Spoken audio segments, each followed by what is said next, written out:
Okay, so I'm gonna just go over the project quickly. So here's the base UE5. We're working in, I believe this is 5.3. So students will have to download 5.3. I will double check, but I'm pretty sure it's 5.3. So most students are pretty familiar with the UE5 character, the base one, where they can just move around with WASD and jump and whatnot. But I thought I would expand upon it, taking elements from the Lyra project that I sent over.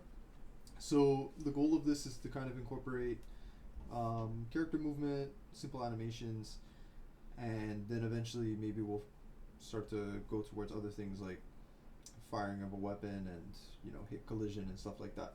Now for now I only have like the animation portion and the movement set up, but the other stuff isn't too complicated. If we have enough time, I can expand upon it.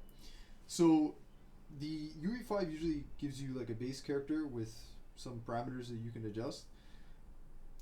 That's kind of what I did. So the goal is I'm going to give the students like a default character. The weapon mesh is all going to be mapped, so there's going to be none of that. And the main goal is just to kind of save on time with basic setup and kind of just focus on the coding bit. So students will get all the red nodes, but they won't get anything past that. So the goal is to set up basic mappings, which means like if we press the W key, we want to move forward. If we press the space key, we want to jump. So I'm going to have students come into the IMC defaults, which is where you map everything, and we'll go through and map all the appropriate keys to specific maps. And then those maps will then show up within the character. So for instance, let's get an easy one here, the move. The move is mapped in here, and then after we can access it inside the character. So this itself will be set up. I'll just have students kind of come in and just map the keys so they kind of get an understanding on where things happen. And it's not just kind of magic, because I know for now the character is kind of already all mapped, but I kind of want to show them how to set it up properly. And then on top of that, everything to the right will basically, for the students, the project they give them, none of this will be available, so we'll have to code this throughout the class. Very simple things, just, getting a character to move, to walk forward, walk backwards.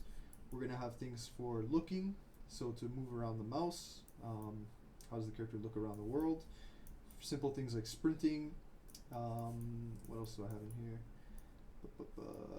Casting to, and then this is all animation stuff that I'll come back to in a sec. And jumping as well. So within the animation graph, so the first portion will be setting up the character. We'll also go through some basic properties and how to change them. So for instance, for things like moving, if they want to make their character faster, if they want to make them fall faster or jump higher, then all that stuff can be done in here. So for the animation portion of it, again, most of this, like for instance, everything I guess to the right of the main states here won't be shown to the students. So this is something that we'll kind of go through in the lesson itself.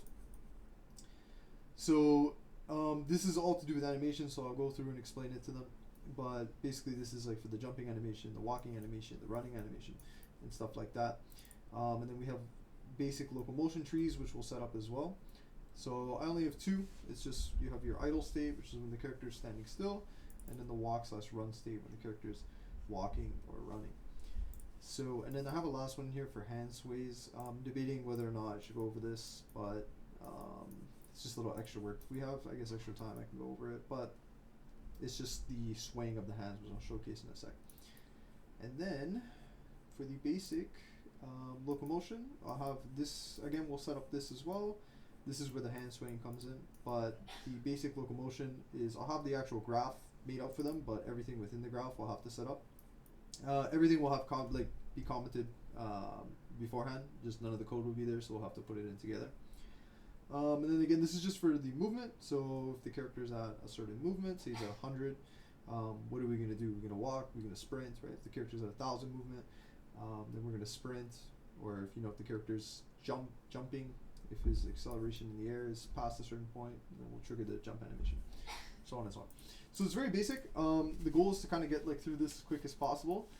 So again, we're not really, a lot of it's going to be set up for them. It's just mainly just to showcase how exactly we set up a character and how things work.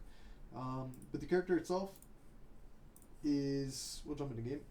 So again, it's based off the Lyra project, so it's based off games like Fortnite and I think other games like Gears of War that use the same type of engine. Those games all run in Unreal, but they all follow very similar to the Lyra project. So we have a character, he's in first person. We can also change him to third person as well, show students how to do that. But the character, he has the ability just to move around the map and walk around and whatnot, and that's about it. And he can sprint by holding the shift key and jump by pressing the space key. And the weapon itself isn't actually set up yet, but that's something that we can do as well.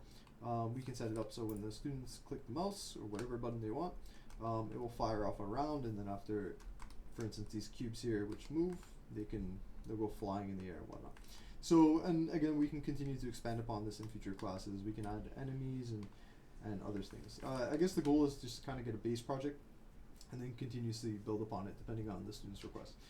So yeah, that's it. Thank you.